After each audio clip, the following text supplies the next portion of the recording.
Professional poygachilar Formula 1 bolidida 300 km/soat tezlikda ketayotganda ko'zini atigi 1 soniyaga yumib ochsa, nima bo'lishini bilasizmi?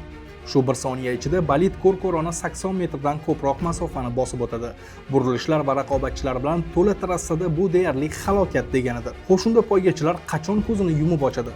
Laykni ayamang, hozir aytib beraman. Olimlar poygachilarning ko'z harakatini datchiklar orqali o'rganib, shokka tushiruvchi faktni aniqlashgan. Ma'lum bo'lishicha, F1 poygachilari ko'zlarini bizga o'xshab ehtiyoj tug'ilganda xohlagan vaqtida yummaydi. Ularning miyasi yillar davomidagi mashg'ulotlar hisobiga shu qadar mukammal dasturlanib ketganki, asab tizimi tormoz berish, burilishga kirish yoki quvib o'tish kabi o'ta muhim soniyalarda ko'z pirpiratish refleksini bloklab qo'yadi. Ular faqatgina trassaning xavfsiz to'g'ri chiziqlaridagina ko'zlarini miltillatadi. Eng hayratlanarlisi, ular buni har bir aylanada bitta nuqtada deyarli sinxron ravishda bajarishadi.